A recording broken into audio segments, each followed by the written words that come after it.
गायक शेखर जगन्नाथ बेहरा बेहरा महोदय नमस्कार स्वागत करछु ब्रेकफास्ट ब्रेकफास्ट तबे स्वप्नर कथा आमे जो कथा होउतले इट इज वास्तविक सत्य घटना एकदम सत्य घटना मु द्वितीय श्रेणी रे पढुथाए मु टिके दुष्ट थिली टिके दुष्ट थिले दिल्ली बापा हमर हांडी गढ़ंती अच्छा कुंभार कुंभार बापा कहती तू मु इथे हांडी गढ़ती तू मो पाखरे बस मु पढुची आदर्श पाठ बही दैत्यानंद कर बापा पाखरे बसिक बापा तांकर हांडी गढ़ुचंती एतिकी बेले हरेकृष्ण स्वाई बोली जड़े आम नेबरिंग ग्राम एरसमार जड़े रिटायर्ड पुलिस ऑफिसर से समय रे जे कि माइनर पास करी इन्स्पेक्टर होते आज्ञा से आसी पहुंचे 1944-45 मसीहार कथा ना ना भारत स्वाधीन हो जाइतिला 32 मसीहार कथा ये अच्छा अच्छा 32 मसीहार कथा सेठू पचारे बापा नमस्कार कले कहले आपण कुआडे आइले ना काली राति जड़े महापुरुष स्वप्न आविर्भूत ही कहले जे तम पुओ जगन्नाथ गोटे पाला गायक हम बापा कहले हो भल कथा यदि पाला गायक हम टे ज्ञान अर्जन करू पाठ पढ़ू मु एलपी पास कली यूपी पास कली यूपी पास कला पर कनक पुरु सारला मंदिर जो जाकि माइनर पढ़ी से हाई स्कूल हो न थाए सीटी षष्ठ सप्तम इत्यादि पढ़ी तापर नवम दशम पढ़ी तापरे स्वप्नादेश है द्वितीय थर सी कौन पाठ पढ़ला हाँ पाठ पढ़ला तो पाला गायक हाँपाई यथेष हम तार योग्यता ताकू पाला गायक कर बापा कहले टिके संस्कृत अध्ययन करू सेतिकी बेले गोटे विश्वकवि रवि ठाकुर जमींदारी आमर पंडुआ जो रवि ठाकुर आसते से पंडुआ जमींदारी मत क्लर्क हिसाब से निजुक्ति दिगला अच्छा मासकू 7 टंका 7 टंका ये को मसीहार कथा एटा हुए तो 40 मसीहा कथा ये 40 मसीहा कथा 1940 मसीहा भारत स्वाधीन होतिला स्वाधीन हेई नथिला स्वाधीनता प्राप्त हेई नथिला किंतु आपण जतबेले मोर जानियर अछि मोसा एक्चुअली आपण जतबेले कनकपुर रे आसी पढिले साराळा पीठरे आपण को घर होची एरसमा जतबेले रास्ता घाट रे तो सुविधा नथिला रास्ता घाट आदम सुविधा किछ आपण नथिला केमति जिबा सगड़ गाड़ी रे सिटी गोटे बंधु घरे मो रहुतली हां हां बंधु घरे रही कर पाठ पढुतली हॉस्टेल रे रहिया पई बापांकर आर्थिक स्थिति सेमती भल नथला बंधु घरे रही कर पढुतली से पंडुआ जमींदारी रे रवि ठाकुर को जमींदारी रे डिस्पाच क्लर्क हिसाब रे मो रहिली इंग्लिश रे चिठी पत्र आदान प्रदान हब पुणी तृतीय थर स्वप्न हला बेत्राघात हला ओहो तांकू बेत्राघात हला अच्छा से कौन चाकरी कलानी बापा सुटू जाइकरी सेटू मते सबुदिन पई चाकरी ओहरे करी पाला शिखेले मु प्रथमे पाला शिखिली अच्छा ता भितरे बापा कहितले कि आपन को संस्कृत शिक्षा करिवार अछि तापरे पाला शिखिबा समय रे संस्कृत विद्यापीठ गोटे आमरी निकटवर्ती तीर्थोल अंतर्गत खड़गपुर गोटे संस्कृत विद्यापीठ थिला कृपा सिंधु आचार्य थिले संस्कृत पंडित जे कि राष्ट्रपति पुरस्कृत होते से समय रे ताको पाखरे पाला गाउ थाए संस्कृत पढ़ु थाए प्रथमा मध्यमा शास्त्री रघुवंश कुमार संभवन ऐषध इत्यादि सिटी पाठ पढ़िली तापरे विधिवत 44 मसीहा पाला आरंभ कली बादी पाला इत्यादि जोग देली अच्छा बहुत गुडे कथा पाला कहले लोक पालाटा को गोटे खामखियाली अंदाज नियति पाला बादी पाला ठिया पाला घोड़ा नाच ए समस्त कोन पाला अंतर्गत की पाला ना पाला पाला पाला गोटे निजस्व कला ओडिसार निजस्व कला पाला गोटे कथा म आपन कहिबी आपण एक देशदर्शी हिसाब रे मते ग्रहण करिवे नै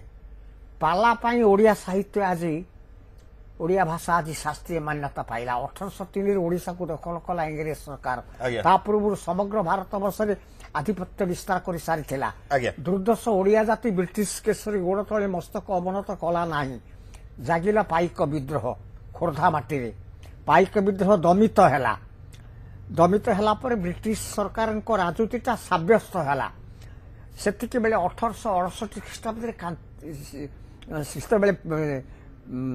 जॉन बीम्स बालेश्वर कलेक्टर थे कलेक्टरेट कटक नथिला जेहेतु आगु बंगला को दखल कर इंग्रेज सरकार बंगलाटा निकटवर्ती बालेश्वर को बालेश्वर था कलेक्टरेट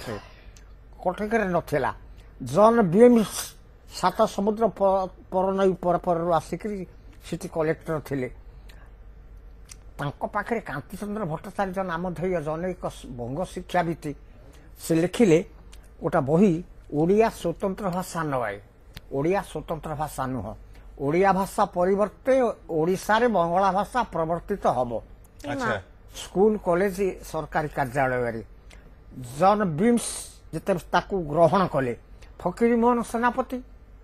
प्रात स्मरणीय व्यक्ति हरिशंकर राय तांकर कूल कुंजली जागिला जन बीम्स पाखे पहुंचले जन बीम्स पचारे कुआड़े आइल ना आपण ओडिया भाषा को लोप करी ओडिया भाषा परिवर्ती बंगला भाषा परिवर्तन करेंगे समग्र ओडिशा रे ओडिया पिला बंगला पढ़े ना ओडिया स्वतंत्र भाषा नुह कांतिचंद्र भट्टाचार्य लिखिं ओडिया बंगला भाषा उद्धृत बोली सेतिकी बेले हुए तो फकीरमोहन सेनापति गौरीशंकर जुक्ति कले ओडिया कवि लेखनी चालना कला बेले बंगला थिला निद्रित बंगला कई उल्लेखयोग्य कवि जन्मग्रहण करि नथिले ना किए से ओडिशार ना पाली प्राकृत चर्यापद बौद्ध गान दोहा ये ओडिया भाषा आसला ओडिया भाषा प्रथमे ख्रीष्टपूर्व तृतीय शताब्दी ओडिया भाषार सृष्टि उन्मेष औड़ मागधी भरत मुनि नाट्यसूत्र औड़ मागधी औड़ मागधी आसला ओडिया सारला दास आदि कवि महाभारत रचना कले चंडीपुराण रचना कले बिलुंका रामायण रचना कले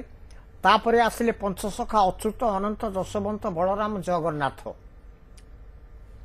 से लिखिले तापर रीति जुगु आसिला कवि सम्राट उपेन्द्र भंज अभिमन्यु समंत सिंहार भक्त कवि दीनकृष्ण कवि सूर्य बलदेव रथ इत्यादि गोपाल कृष्ण पट्टनायक एवं जदुमणि महापात्र सेतबेले राधानाथंकर उदीयमान अवस्था राधानाथ लेखनी चालना करने को उद्यत होउचंती सेतिकी बेले से कहले ओडिया भाषा बंचिला जॉन बीसी बालेश्वर कलेक्टर जड़े विदेशी से ओडिया भाषा पढ़िकी रसकल्लोल को दीनकृष्ण दास रसकल्लोल को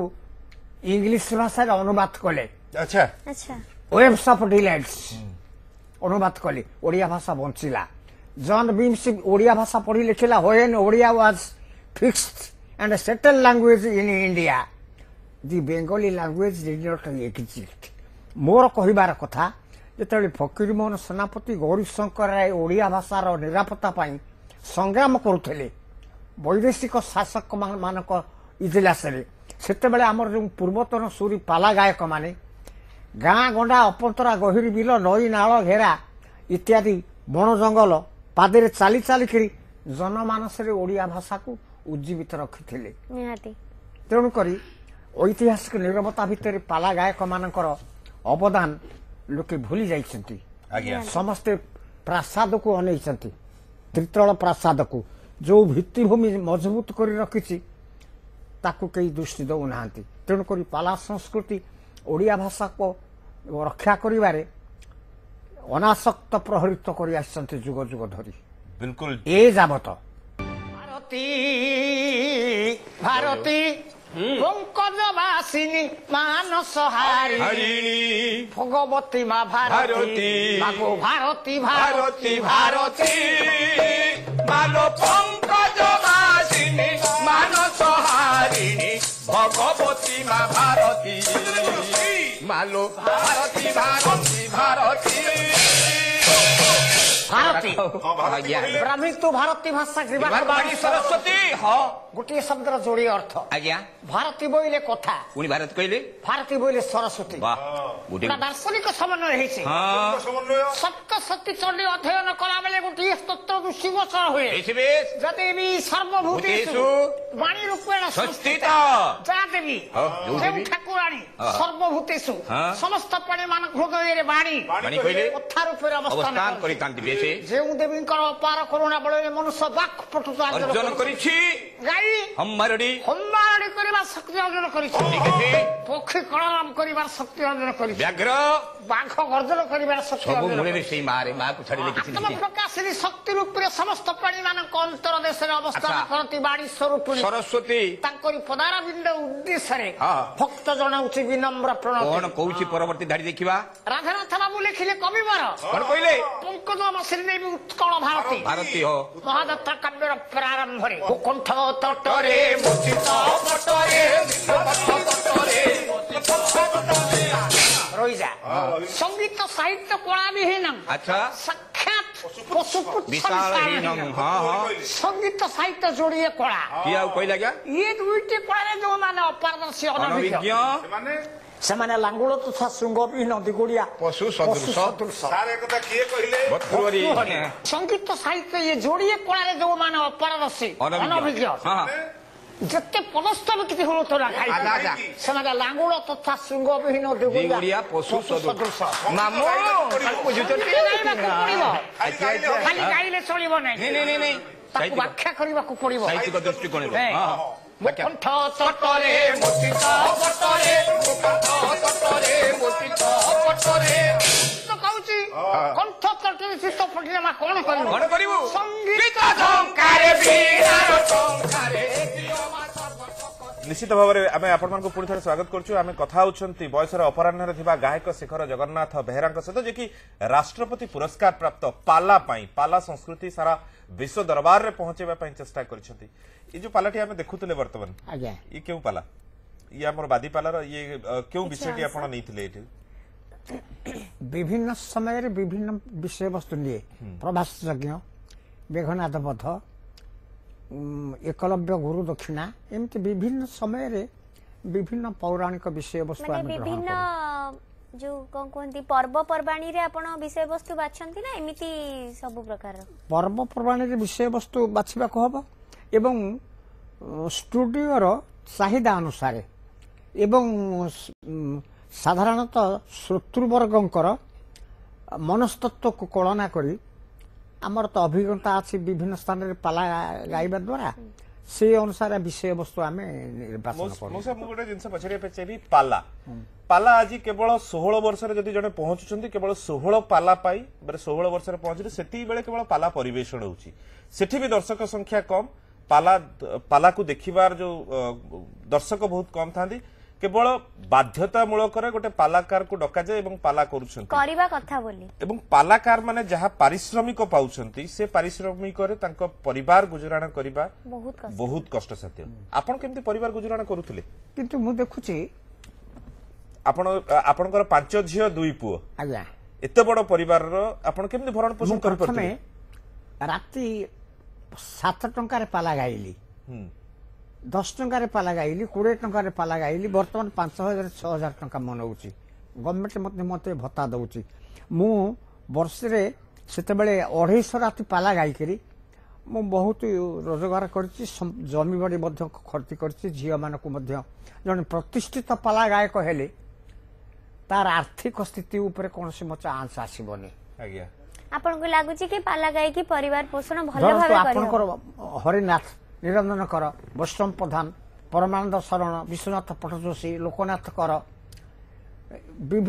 ଏଇ ଯୋଉ ଗାୟକ ମାନେ ଆମର ପୂର୍ବତନ ସୁରୀ ଏବଂ ସମସାମୟିକ ସେମାନେ ପାଲା ମାଧ୍ୟମରେ ଆର୍ଥିକ ସ୍ଥିତିର ବିକାଶ ସାଧନ କରିଛନ୍ତି